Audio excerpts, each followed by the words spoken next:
আমি সন্দীপা ওয়েস্ট বেঙ্গল থেকে আবার একটা নিউ ব্লগ নিয়ে তোমাদের সামনে হাজির হয়ে গেলাম। আজকে ভাইজিকে নিয়ে বেরিয়ে পড়লাম, অর্থাৎ ব্যারাকপুর সেন্ট্রাল মডেলে পড়ে। তো ওর মাও যাবে বললো, মাকে নিয়ে বেরিয়ে পড়লাম, দেখতে পাচ্ছ। তো স্কুলে তো পৌঁছে গেলাম, খুব তাড়াতাড়ি কিন্তু চলে এলাম। কিন্তু এতক্ষণ ধরে আমরা কি করব? তো ওর মাকে বললাম চলো আমরা আজকে শ্রীরামপুর যাব। তো শ্রীরামপুরে তো যেতেই হবে, কেননা ওখানে তো ঐতিহ্যবাহী অনেক কিছু দেখার আছে। কথা বলতে বলতে ওর মাকে নিয়ে ধোবিঘাটের দিকে এলাম, গঙ্গার ভিউ দেখতে দেখতে বেরিয়ে পড়লাম। একদম ৮ টাকা করে টিকিট, লঞ্চ ভাড়া নিয়ে গঙ্গার লঞ্চে উঠে পড়লাম। আর গঙ্গার ভিউ দেখতে দেখতে মাত্র কয়েক টাকায় লঞ্চ ভাড়ায় পৌঁছে এলাম ইতিহাস গঙ্গার সৌন্দর্য ৬০০ বছরের ঐতিহ্য শহর শ্রীরামপুর। শেষ পর্যন্ত দেখতে থাকো, আর ভিডিও শেষে একটা মিষ্টি কমেন্ট ডেকে যাও, কেমন লাগলো এই মিষ্টি শহর শ্রীরামপুর। তো কথা বলতে বলতে দেখো সবাই মিলে বসে পড়েছি লঞ্চে, হেভি লাগছে কিন্তু আমার। আর এই অভিজ্ঞতা মানে তোমাদের বলে বোঝাতে পারবো না। গঙ্গার এই ফুরফুরে হাওয়া, আজকে ওয়েদারটাও খুব ভালো, গরমও না মানে রোদ্দুরও না, বৃষ্টিও পড়েনি। যাই হোক মোটামুটি ভালোই। তো গঙ্গার ভিউ দেখতে দেখতে 10 মিনিটে পৌঁছে গেলাম একদম শ্রীরামপুর ঘাটে। শ্রীরামপুর ঘাটে উঠে এসেছি। এবার যাওয়ার পথে কয়েকটা মন্দির ছিল, ঠাকুর ছিল, দর্শন করে নিলাম। একদম চলে এলাম। ও, রথ তৈরি হচ্ছে, রথে সব ডিজাইন হচ্ছে, দেখতে পাচ্ছ সামনে রথ। তো চলে এলাম ঐতিহ্যবাহী শহর শ্রীরামপুর। অনেক প্রাচীন জায়গা, কলকাতার মধ্যে এটা একটা সেরা জায়গা। তো যেখানে ইতিহাস, ঐতিহ্য, ভক্তি আর গঙ্গার সৌন্দর্য একেবারে মিশে আছে। হুগলি জেলার ঐতিহাসিক শহর শ্রীরামপুর একসময় ভ্যানিশ উপনিবেশ ছিল। আজও সেই ইতিহাসের ছাপ দেখা যায় এখানকার রাজবাড়ি, পুরনো স্থাপত্য আর ঐতিহ্যবাহী শিক্ষা প্রতিষ্ঠানগুলিতে। গঙ্গার তীরে অবস্থিত শ্রীরামপুর কলেজ ঘাট সকালে বিকেলে নির্মল পরিবেশে, শীতল বাতাস আর সূর্যাস্তের অপরূপ দৃশ্যের জন্য অত্যন্ত জনপ্রিয়।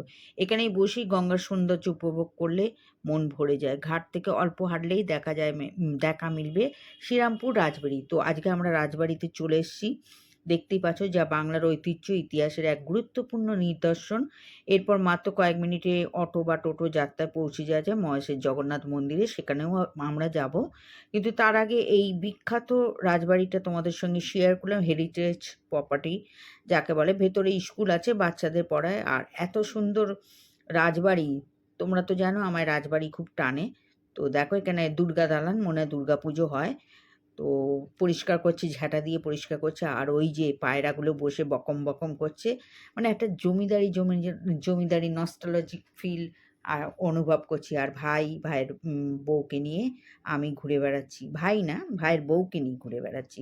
এত ভালো লাগছে, মনটা আজকে খুব খুশিতে ভরে গেল জানো তো এই জমিদার বাড়ি এসে। এটি গোস্বামী পরিবারের ঐতিহ্যবাহী বাসভবন, যা প্রায় ১৮১৫ থেকে ১৮২০ সালের মধ্যে রঘুরাম গোস্বামী নির্মাণ করেন। এখানে এখনও পরিবারের আরাধ্য দেবতা হচ্ছে রাধা মাধবজিউ, গোপালজি এবং রাধারানীর অষ্টধাতুর মূর্তি পূজিত হয়।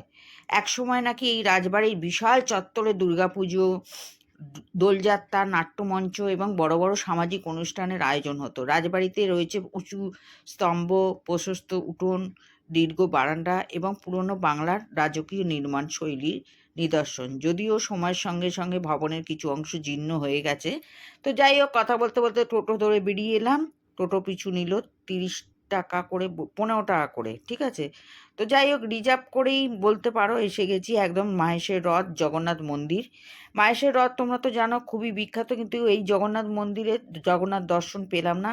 জগন্নাথের স্নান করেছে, স্নান করার ১৫ দিন পর মন্দির খুলবে, তার মানে জগন্নাথের জ্বর হয় তো। তো যাই হোক, মাহেশের রথ খুবই বিখ্যাত। ১৩৮৬ সালে রথযাত্রার সূচনা হয়। এখানে ভোগের রান্না আছে। আর এই বই আমি কিনে ফেললাম, দেখতেই পাচ্ছ। এই বই পড়ে তোমাদের ভিডিও করে আমি শোনাবো। আর অনেকের মতে এটি নাকি পুরী জগন্নাথ মন্দিরের রথযাত্রার পর ভারতের দ্বিতীয় প্রাচীনতম রথযাত্রা। রথে একসঙ্গে শ্রী জগন্নাথ, বলভদ্র, সুভদ্রা বিরাজ করেন। প্রায় ৫০ ফুট উঁচু এই বিশাল রথ হাজার হাজার ভক্ত একসঙ্গে দড়ি টেনে নিয়ে যায়। রথটি গুন্ডিচা বাড়ি মানে মাসির বাড়ি থেকে পর্যন্ত যায় এবং একসময় নির্দিষ্ট সময় পরে উল্টো রথে আবার মন্দিরে ফিরে আসে। রথযাত্রা উপলক্ষে মহেশের বিশাল মেলার আয়োজন হয়। তো যাই হোক, কথা বলতে বলতে আবার লঞ্চে বসে পড়লাম, চলে এলাম আবার সেন্ট্রাল মডেল স্কুলের সামনে, কারণ ভাইজিকে তো নিয়ে ফিরতে হবে নাকি। তো আজকে ভিডিওটা কেমন লাগলো কমেন্ট করে কিন্তু জানাতে ভুলো না, আর মনে আছে তো চ্যানেলটা সাবস্ক্রাইব করতে ভুলো না কিন্তু। আর এরকম নতুন নতুন ভিডিও দেখতে অবশ্যই আমাকে ফলো করো। আর দেখো কিছু পুরনো মানে ঐতিহ্যবাহী মানে স্মৃতি তোমাদের সামনে রেখে গেলাম ছবি দিয়ে। তো আমাদের কেমন লাগছে কমেন্ট করো কিন্তু। আর লাস্টে কিছু ঠাকুরের ছবি তুলেছিলাম, শেয়ার করে দিলাম। তো আজকের মতো টাটা, আবার দেখা হবে।